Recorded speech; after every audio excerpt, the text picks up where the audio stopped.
नमस्कार, आप सबका क्लास में एक बार फिर से स्वागत है।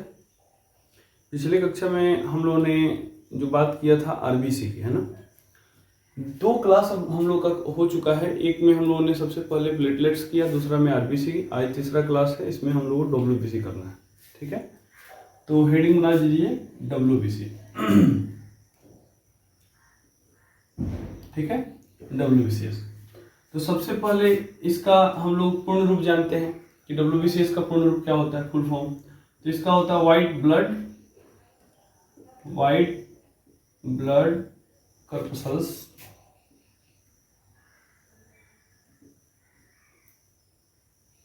CORPUSCLES corpuscles. इसको हिंदी में बोलते हैं श्वेत रक्त कणिका या श्वेत रक्त कणिकाएं, श्वेत रक्त कणिकाएं। तो हम लोगों ने आरबीसी जब किया था तो उसको सबसे पहले हमने देखा था कि उसका जीवन काल कितना होता है। तो अब उसी के अधीन, मतलब उसी टॉप पैटर्न पे हम लोग अपना काम करेंगे। तो इसका जीवन काल अगर हम देखें, डब्ल्यूबीसी का जीवन काल, तो इसका जीवन काल किसी किसी बुक में आपको 4 से 6 मिलेंगे, किसी किसी बुक में, मतलब पुराने डब्ल्यूबीसी जो हैं वो 4 से 6 दिन में मर जाते हैं। नया वाला जो डब्ल्यूबीसी होगा वो आपको 8 से 10 दिन में। तो हम लोग इसका बेसिक लेकर चल रहे हैं 4 से 10 दिन। ठीक है, तो डब्ल्यूबीसी का जो जीवन काल होता है वो 4 से 10 दिन का होता है। अच्छा, उसके बाद हम लोगों ने देखा था कि आरबीसी का काम क्या है ना। तो आरबीसी जो होता है हमारे शरीर में, वो उसमें हीमोग्लोबिन होता है जो ऑक्सीजन को और कार्बन डाइऑक्साइड को परिवहन का कार्य करता है। तो ऐसे ही डब्ल्यूबीसी जो है, डब्ल्यूबीसी का काम क्या है, तो यह हमारे शरीर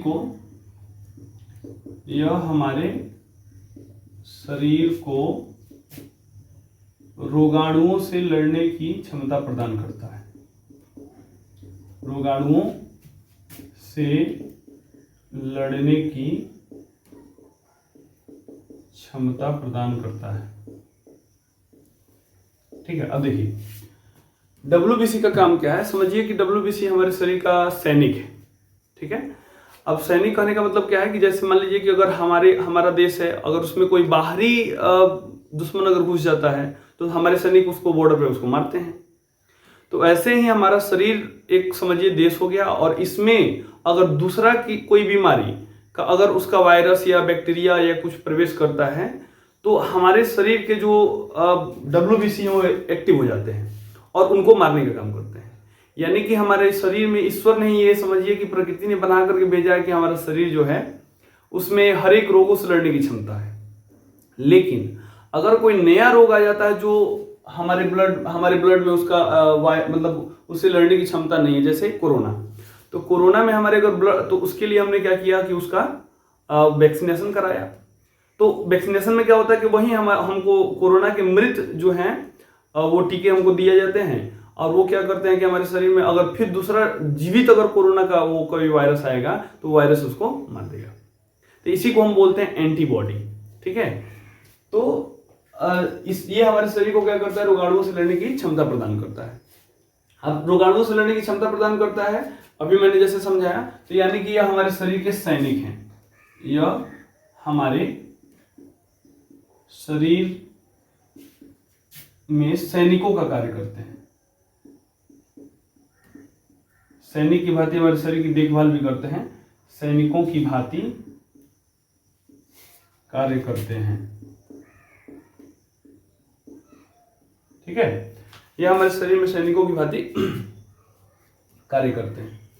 उसके बाद जो अगला प्रश्न उठता है, इसमें हमने समझा कि डब्ल्यूबीसी का मुख्य काम क्या है, हमारे शरीर को रोग के अणुओं से लड़ने की क्षमता प्रदान करना, हमें रोगों से बचाना। ठीक है, अब इसके बाद हम लोगों ने आरबीसी को देखा था कि आरबीसी की संख्या कितनी होती है। ठीक है, तो आरबीसी की संख्या लगभग मैंने बताया था कि 50 लाख से 55 लाख तक, है ना।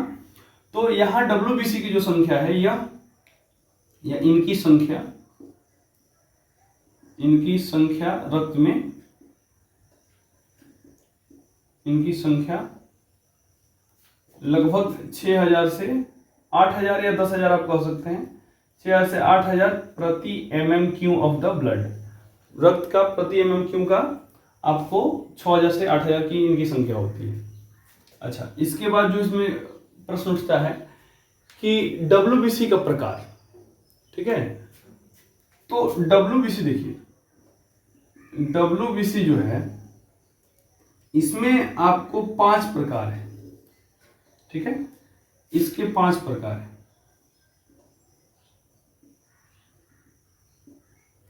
सबसे पहला जो प्रकार है इसका वो है आपको मोनोसाइट। दूसरा है लिम्फोसाइट, ठीक है, मोनोसाइट, लिम्फोसाइट। तीसरा है NEU, न्यूट्रोफिल्स, ठीक है, न्यूट्रोफिल्स। चौथा जो है बेसोफिल्स, ठीक है, और पांचवा जो है इस्नोफिल्स, EOSI, इस्नोफिल्स, ठीक है। तो एक बार फिर से देख लीजिए, monocyte, lymphocyte, neutrophils, basophils, BASOFILS, basophils और इस्नोफिल्स, ठीक है। लिम्फोसाइट 2 प्रकार का होता है। एक होता है T लिम्फोसाइट, ठीक है, और एक होता है आपको B लिम्फोसाइट, CYT, ठीक है। तो एक होता है B लिम्फोसाइट और एक होता है T लिम्फोसाइट। अब एक एक करके हम सबके बारे में पहले डिटेल से जान लेते हैं।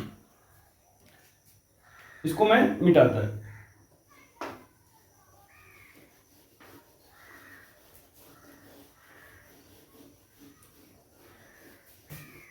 अब देखिए, सबसे पहला जो है आपका 1 नंबर इसमें मोनोसाइट। तो मोनोसाइट जो है ये ऐसा सबसे बड़ा, ये WBC है साइट। मोनोसाइट सबसे बड़ा WBC है, इसका आकार सबसे बड़ा होता है, सबसे बड़ा WBC है।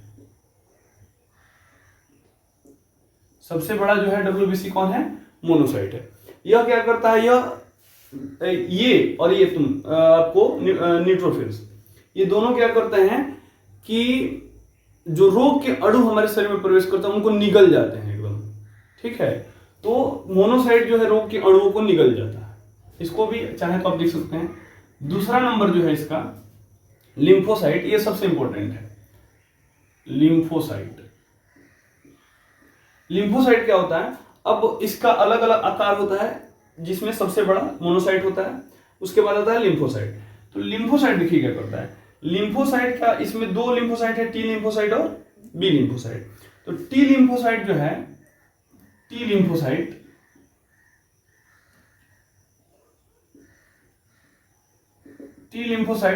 हमारे शरीर में एंटीबॉडी बनाता है। एंटीबॉडी को ब्रैकेट में आप लिख लीजिए प्रतिजन एंटीबॉडी बनाता है।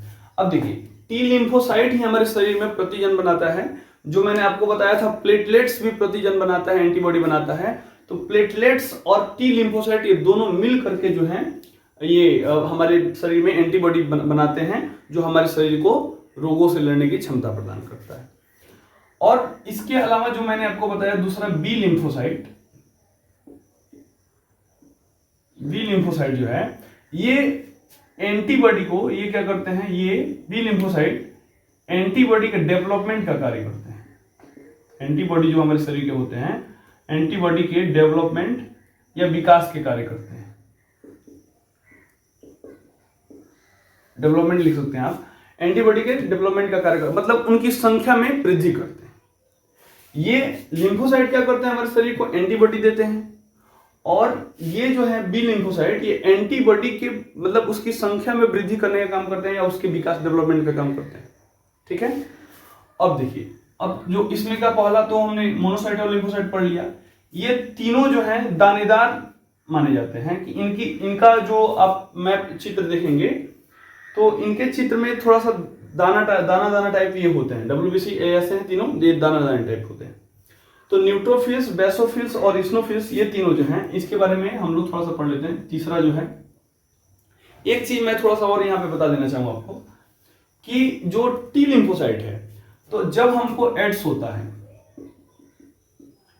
जब किसी व्यक्ति को एड्स की बीमारी होती है तो सबसे पहले एड्स क्या करता है, एड्स एक बीमारी है जो आप लोग जानते हैं कि जो मतलब शारीरिक संबंध बनाने से होते हैं। अगर एक ही व्यक्ति अलग अलग स्त्रियों के साथ अगर शारीरिक संबंध बनाता है या एक स्त्री अलग अलग पुरुषों के साथ शारीरिक संबंध बनाती है तो ये बीमारी होने की संभावना ज़्यादा होती है उनमें। तो एड्स जो है HIV वायरस के कारण होता है। एड्स एक बीमारी है जो HIV वायरस के कारण होती है और ये HIV वायरस क्या करता है कि हमारे शरीर के टी लिम्फोसाइट को मार देता है। अब एक देखिए कि जब टी लिम्फोसाइट ही हमारे शरीर के मर जाएंगे, जब हमारे शरीर के सैनिक ही मर जाएंगे, जब हमारे शरीर के जो सैनिक हो जो हमारी रक्षा करते हैं जब वही मर जाएंगे तो हमको नॉर्मल कोई भी बीमारी होगा तो हम उससे मर सकते हैं। अगर टी लिम्फोसाइट हमारे शरीर का खत्म हो जाए यानी कि एंटीबॉडी वो बनाना बंद कर देगा। जब एंटीबॉडी बनाना बंद हो जाएगा तो हमको एक नॉर्मल बुखार होगा, कुछ भी नॉर्मल होगा, हम उससे मर सकते हैं क्योंकि हमारे शरीर में उससे लड़ने की क्षमता ही नहीं होगी। तो जब ऐसे ही जब शुरुआत में एड्स आया था तो डॉक्टर्स इसको पहचान मतलब समझिए कि इसको समझ ही नहीं पा रहे थे कि आखिर एक बीमारी ये हो कैसे रहा है। कोई नॉर्मल खांसी से मर गया, कोई टीबी से मर गया, तो कोई बुखार से मर गया, लेकिन उन सभी व्यक्तियों को HIV वायरस था। तो शुरुआत में तो ये समझ में ही नहीं आ रहा था जब इसको रिसर्च लेकर किया जा रहा था कि ये एड्स है क्या। बात समझ में आ रही है? क्योंकि अगर जैसे कोरोना, तो कोरोना अगर एक ही व्यक्ति को हुआ फिर दूसरे को भी और तीसरे को भी तो पता चल जाएगा सब में कि हाँ एक ही वो वायरस है। लेकिन यहाँ पे मरने वाला जो व्यक्ति मरता था वो अलग अलग कारणों से मरता था। तो डॉक्टर्स ये नहीं समझ पाते थे कि ये एक ही चीज़ों से कैसे हो रहा है। बाद में जब इसकी और ज़्यादा रिसर्च हुई तो पता चला कि एड्स की जो एक मतलब वायरस है HIV वायरस, ये हमारे शरीर में एंटीजन को ही खत्म कर देता है और उसके बाद कोई भी बीमारी होगी तो वह व्यक्ति बचेगा नहीं। ठीक है, तो बहुत खतरनाक बीमारी होता है ये। हालांकि अभी तक इसके बारे में अभी रिसर्च चल रहा है, इससे बहुत ज़्यादा अभी इसमें दवाओं का अभी कोई नहीं किया जा सका है, लेकिन संभव है कि हो सके आगे। तो एड्स जो है हमेशा ध्यान रखिएगा कि टी लिम्फोसाइट पर ही, इसको लिख लीजिए अगला पॉइंट में ऐसे एरो बना करके कि जब व्यक्ति को एड्स होता है तो वो हमारे शरीर के टी लिम्फोसाइट्स को खत्म करता है जो हमारे शरीर में एंटीबॉडी नहीं बनने देता। अब एड्स के बारे में जरा लिख दीजिए। एड्स का फुल फॉर्म जो होता है AIDS, इसका होता है acquire, AQU, acquired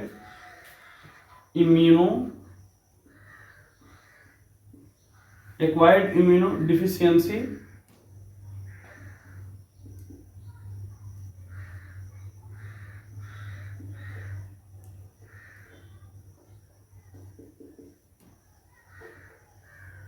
syndrome, SY है सिंड्रोम। ठीक है, एक्वायर्ड इम्यूनो डिफिशियंसी, ठीक है, सिंड्रोम। तो एड्स का ये फुल फॉर्म होता है और HIV का फुल फॉर्म, HIV जो इसका ये बीमारी है और ये इसका वायरस है। ठीक है, तो HIV का जो वायरस होता है ये होता है ह्यूमन इम्यूनो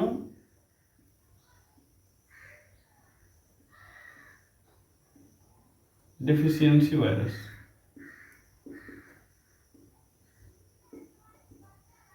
ठीक है, ह्यूमन इम्यूनो डिफिशियंसी वायरस, ये HIV का फुल फॉर्म होता है और एड्स का full form acquired immuno deficiency syndrome. ठीक है, तो मैंने ये बताया जैसे कि यही एड्स जो है हमारे लिम्फोसाइट्स मतलब टी लिम्फोसाइट्स को हमारे शरीर से मार देता है, यानी कि हमारे शरीर के सैनिकों को ही मार देता है। ठीक है, तो मैंने हम समझाया कि मोनोसाइट क्या है, लिम्फोसाइट क्या है। लिम्फोसाइट में दो लिम्फोसाइट है, टी लिम्फोसाइट और बी लिम्फोसाइट। अब एक एक करके इन तीनों को हम समझ लेते हैं। मैंने यहीं पे आपको समझा दिया कि जब किसी व्यक्ति को एड्स होता है तो वो हमारे टी लिम्फोसाइट्स को खत्म करता है। एड्स किस मतलब वायरस के कारण होता है, तो ये HIV वायरस के कारण होता है। इसका फुल फॉर्म क्या होता है, एक्वायर्ड इम्यूनो डिफिशियंसी सिंड्रोम, और HIV का full form human immuno deficiency virus. ठीक है, तो अब मैं थोड़ा सा इसको मिटाता हूं। अब हम लोगों को बचा हुआ है स्नोफिल्स, बेसोफिल्स और न्यूट्रोफिल्स, बेसोफिल्स और स्नोफिल्स। मैं थोड़ा इसको मिटा रहा हूं। ठीक है, अब देखिए न्यूट्रोफिल्स जो है, वो न्यूट्रोफिल्स क्या करता है, यह जो है यह रोग के अणुओं को, ठीक है, निगलने का काम करता है, निगलने का काम करता है। तो जो न्यूट्रोफिल्स है, ये कोई भी अगर रोग का अणु होगा तो उसको तुरंत निगल जाता है, यानी कि हमारे शरीर में उसको रक्षा करने का कार्य करता है। बेसोफिल्स जो है,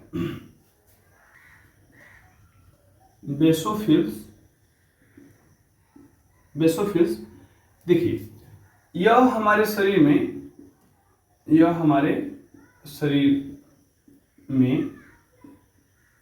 में एक यौगिक होता है हिपारिन। ठीक है, यह हमारे शरीर में हिपारिन HIPARIN हिपारिन नामक यौगिक बनाता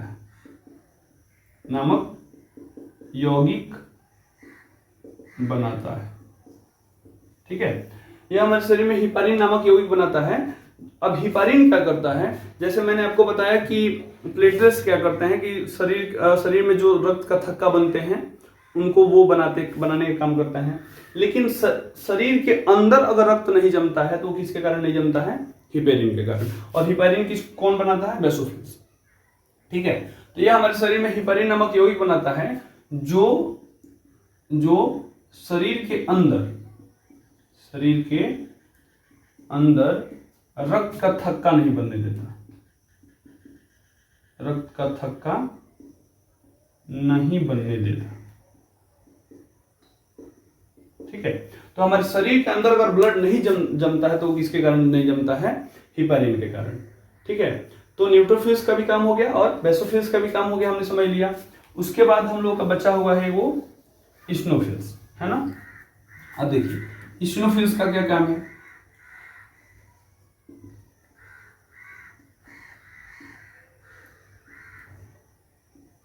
स्नोफिल्स, ठीक है, तो स्नोफिल्स क्या करता है, ये जब हमें एलर्जी होता है, यह एलर्जी में सबसे ज्यादा एक्टिव होता है। यह हमें एलर्जी से बचाता है। तो ध्यान रखिएगा कि WBC में जो स्नोफिल्स है वो हमें एलर्जी, जैसे एलर्जी कभी आपको डस्ट से एलर्जी हो जाता है, तो ऐसे कहीं आप घूमने गए, बहुत ज़्यादा डस्ट है या पर्यावरण प्रदूषण है तो उसे एलर्जी हो जाता है। एलर्जी से बहुत सारी और बीमारियां भी होती हैं, तो ये एलर्जी में सबसे ज़्यादा एक्टिव होता है और स्नोफिल्स हमें एलर्जी से बचाता है। ठीक है, तो हमने WBC का पूरा काम देख लिया। सबसे पहले हमने देखा कि WBC में 5 मतलब उसके कारक होते हैं, फैक्टर्स होते हैं। एक मोनोसाइट है, लिम्फोसाइट है, बेसोफिल्स है और न्यूट्रोफिल्स है। और ये न्यूट्रोफिल्स यहाँ पे मैंने लिखा था, न्यूट्रोफिल्स है, बेसोफिल्स है और स्नोफिल्स है। ठीक है,